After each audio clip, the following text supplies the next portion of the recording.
بسم اللہ الرحمن الرحیم۔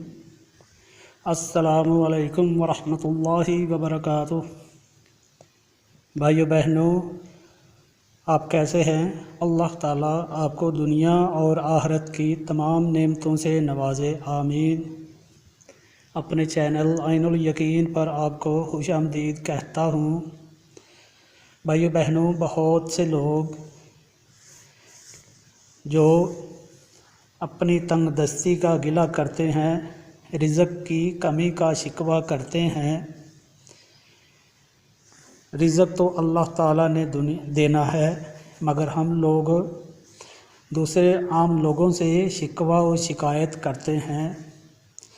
آج میں آپ کو جناب نبی کریم صلی اللہ علیہ وآلہ وسلم کی ایک حدیث مبارکہ سنانے جا رہا ہوں۔ جناب نبی کریم صلی اللہ علیہ وآلہ وسلم کی خدمت میں ایک عربی حاضر ہوئے اور عرض کی کہ یا رسول اللہ صلی اللہ علیہ وآلہ وسلم، میں برباد ہو گیا، دنیا نے مجھ سے پیٹھ پھیر لی، تنگ دستی ہو گئی۔ تو جناب نبی کریم صلی اللہ علیہ وآلہ وسلم نے ارشاد فرمایا، کیا تمہیں ملائکہ کی تسبیح نہ بتا دوں جس کی وجہ سے فرشتوں کو رزق دیا جاتا ہے؟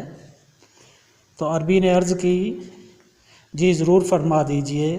تو جناب نبی کریم صلی اللہ علیہ وآلہ وسلم نے ارشاد فرمایا کہ جب فجر کی اذان سے 10 منٹ پہلے، فجر کی اذان سے 10 منٹ پہلے یہ تسبیح پڑھا کرو، سبحان اللہ وبحمدہ، سبحان اللہ العظیم وبحمدہ، استغفر اللہ۔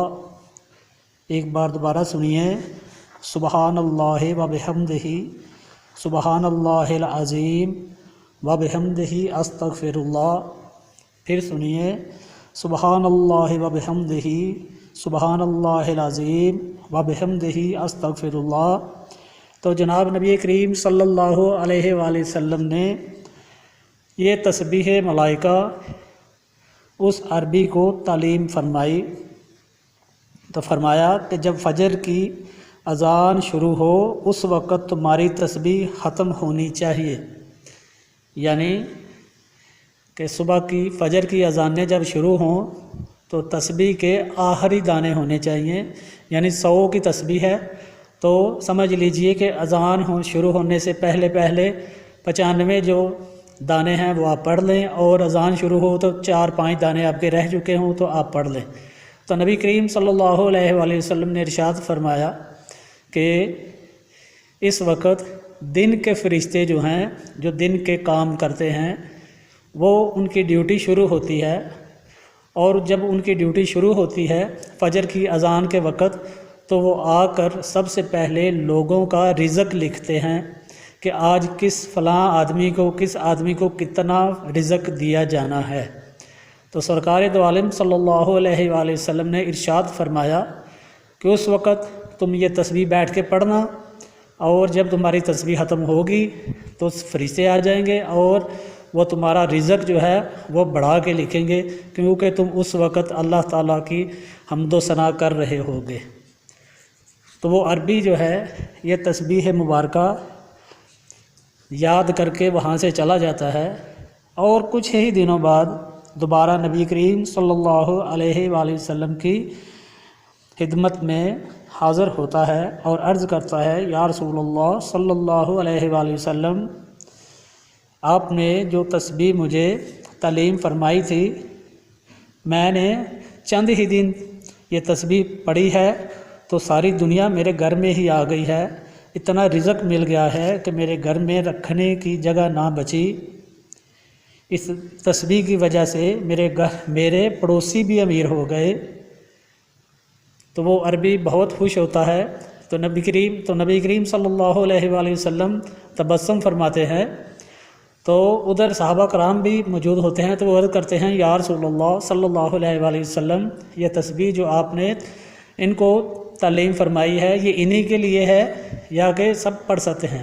تو نبی کریم صلی اللہ علیہ وآلہ وسلم نے ارشاد فرمایا کہ یہ میرے ساری امت کے لیے ہے، اگر کوئی بھی تنگ دست ہو، جس کو تنگ دستی ہو، مال نہ ہو، پیسے نہ ہو، رزق کی تنگی ہو، تو اس کو چاہیے کہ یہ تسبیح ملائکہ جو ہے فجر کی اذان سے پہلے شروع کرے، اور جب اس کی تسبیح کے آخری دانے 2-4 دانے رہ جائیں تو اذانیں شروع ہو جائیں، تو اس وقت فرشتے آتے ہیں صبح کی دن کی ڈیوٹی والے، اور آ کر رزق لکھتے ہیں، تو جو آدمی یہ بیٹھ کر پڑھ رہا ہوگا اس کا رزق جو ہے بڑھا دیا جائے گا، اس کی تنگ دستی دور کر دی جائے گی۔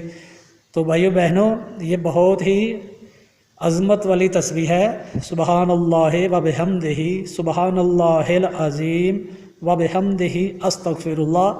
تو آپ بھی کوشش کیجئے، اگر آپ کے جاننے والوں میں کوئی تنگ دست ہے، رزق کی کمی ہے، اور اگر آپ لوگوں میں سے کوئی اپنا رزق جو ہے بڑھانا چاہتا ہے، اپنی روزی بڑھانا چاہتا ہے، رزق بڑھانا چاہتا ہے، تو سب پڑھ سکتے ہیں۔ یہ نبی کریم صلی اللہ علیہ وآلہ وسلم نے سب کے لیے تعلیم فرمائی ہے، تو سب پڑھ سکتے ہیں۔ تو یاد رکھیے کہ جو رزق ہے وہ صرف کھانے والی چیزیں نہیں، رزق میں ہماری تمام چیزیں شامل ہیں، ہماری صحت بھی ہمیں رزق ہے، ہماری اولاد ہمارے رزق ہے، جو پیسہ ہے، جو مکان ہے، یہ سب ہمارے رزق میں آتے ہیں۔ تو جو شخص چاہے کہ ہمارا رزق جو ہے بڑھ جائے، ہماری چیزیں بڑھ جائیں، ان میں برکت آ جائے، تو ان کو چاہیے کہ یہ تسبیح ملائکہ پڑھیں، یہ بہت ہی مجرب وظیفہ ہے۔ تو اللہ تعالیٰ سے دعا ہے کہ اس وظیفے کے صدقے اللہ تعالیٰ سب کی تنگ دستی دور فرمائے، سب کی رزق کی تنگی جو ہے، رزق کی کمی جو ہے، اللہ تعالیٰ سب کی برکت عطا فرمائے، اللہ تعالیٰ سب کی نیک حاجات، نیک تمنائیں پوری فرمائے۔ اللہ تعالیٰ جو لوگ دوسروں کے لیے برا سوچتے ہیں، اللہ تعالیٰ ان کو بھی ہدایت عطا فرمائے، اپنے پیارے محبوب کے صدقے سب کی نیک حاجات، نیک تمنا پوری فرمائے، اور اس مبارک مہینے کے صدقے سب پر اپنا فضل کرم اور رحمتیں عطا فرمائے۔ بھائی بہنوں، اپنا اور اپنے اہل خاندان کا خیال رکھیے، سب کے لیے دعا کیجیے، ہمارے لیے بھی دعا کیجیے، جو فوت شدگان ہیں ان کے لیے دعا کیجیے، اور اپنے وطن پاکستان کے لیے دعا کیجیے۔ اللہ تعالیٰ ہم سب پر اپنا فضل کرم اور رحمتیں عطا فرمائے۔ تو بھائیو بہنوں، اگلی ویڈیو تک السلام علیکم ورحمۃ اللہ وبرکاتہ۔